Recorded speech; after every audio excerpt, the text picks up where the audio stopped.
All right. So this is Ryan's next one. Story number 4. Story number 4, which apparently is a play. It's kind of. So this story is we got two different fandoms, both of which I'm a big fan of. I'm a member of those communities, and they are the National Public Radio fandom and the Marvel Universe. MCU? MCU. So Marvel Cinematic Universe. Yeah, this is the Marvel Cinematic Universe.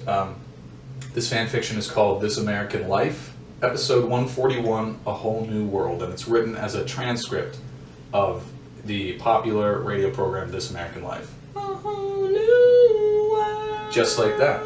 Just like that. Speaking of which, did you see Will Smith, Genie? Oh my god. I saw him in my nightmares last Terrifying. night. Absolutely terrifying.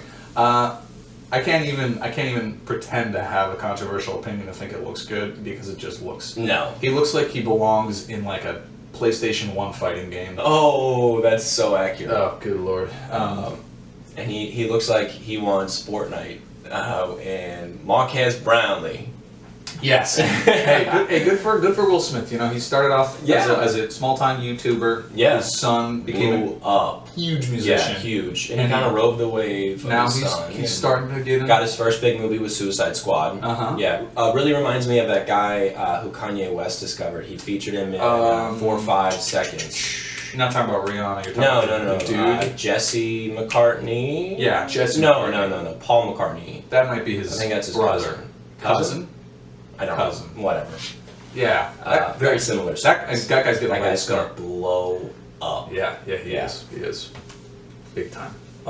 So the format of this fan fiction is Ira Glass, who's the host of This American Life, is interviewing fictional characters. Okay. I just did an excerpt, the first one being for the Marvel Universe. I encourage you to go read the rest of it. It's actually really well written. Of course.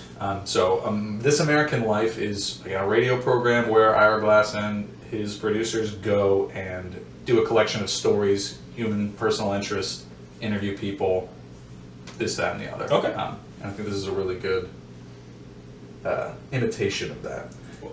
What's my motivation? Your motivation is you're very cold. Okay. And you're exploring a whole new world. You've been transported from a very familiar, comfortable place, and now you've kind of just been thrust into a new situation. Okay. And the craziest thing about that is he's not thrust into a new place as far as location goes. He's thrust into a new time. Yes. Everything's different. Yes. So that's my motivation. Got it. Mm-hmm. Solid. That's good motivation. All right. So here we go. Let's do it. Let's just get it. From WDEZ Chicago, it's This American Life. I'm Ira Glass. Today on our radio program, we have 3 stories of people stepping from one world, the only world they've ever known, into an entirely new world. What happens when you open that door? What do you do with what you find? And when you look back, how do you understand what you've left behind? Stay with us. Act 1. The Long Sleep.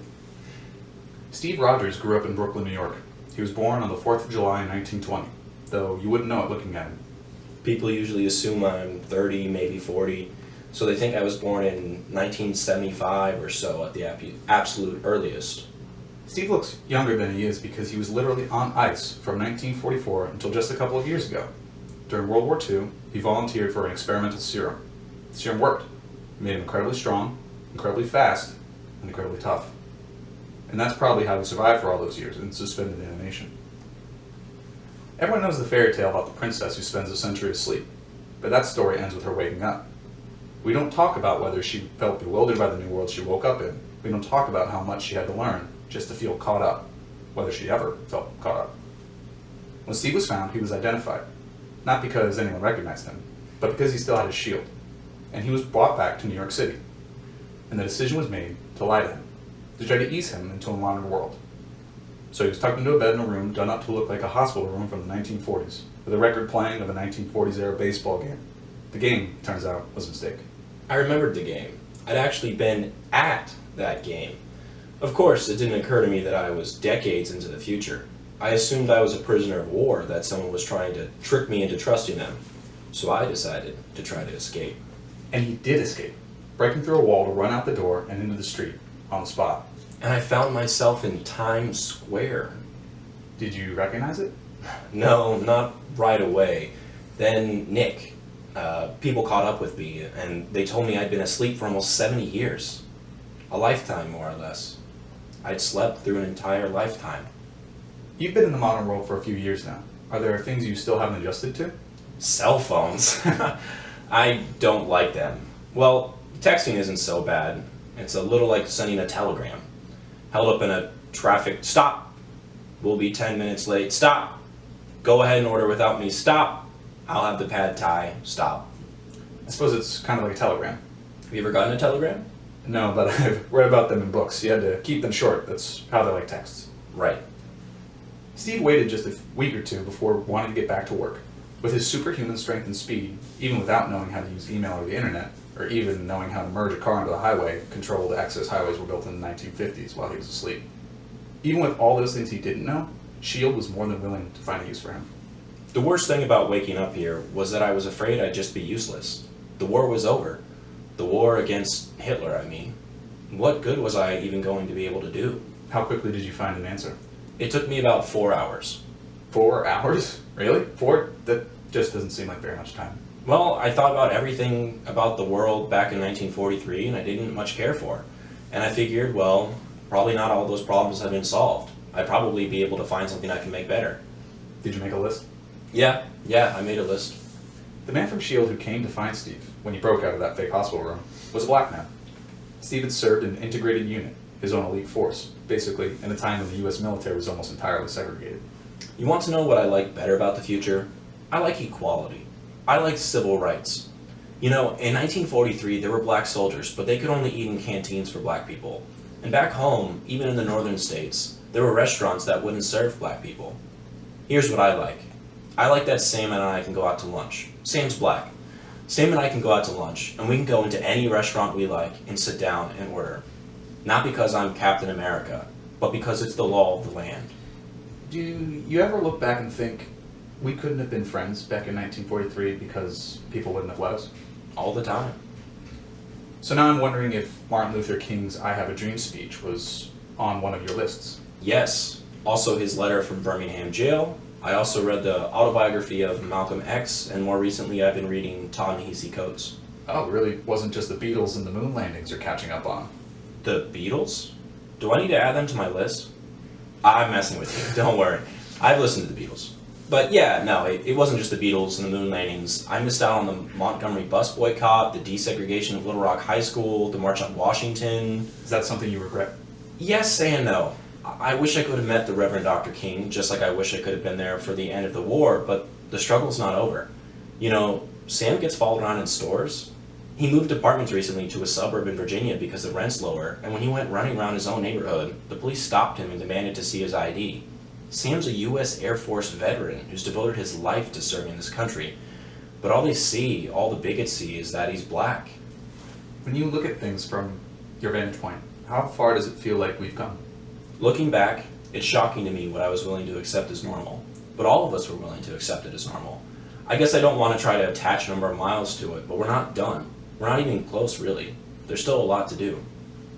Do you think coming from the past and seeing how much things change, do you think that it makes it easier or harder for you to see how much further we have to go? Does this question make sense? Yeah, it definitely makes it easier. I mean, when I was doing the USO tours, when I went around England, it was the first time I'd ever been out of the US, and seeing a foreign country for the first time made me notice all these things I'd never noticed before about the US.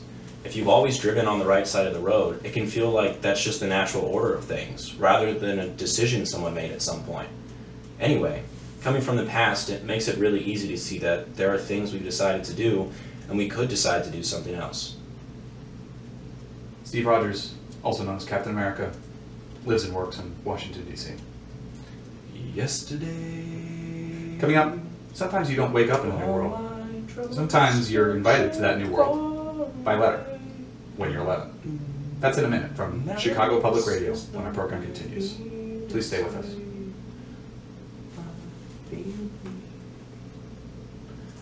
That was stellar. That was good. Right? There was a lot of stuff in there. Lots. I don't like it when people make things preachy.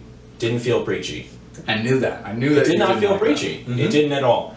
Interestingly enough, Ta-Nehisi Coates, current author of Captain America. He's writing the book right now. That's a good nugget. Yeah, he's writing the... He wrote a little bit of Black Panther for a while there. Yeah, he put him in space, did a bunch of crazy stuff. I think he wrote... Cosmic Black Panther. Cosmic Black Panther, yeah.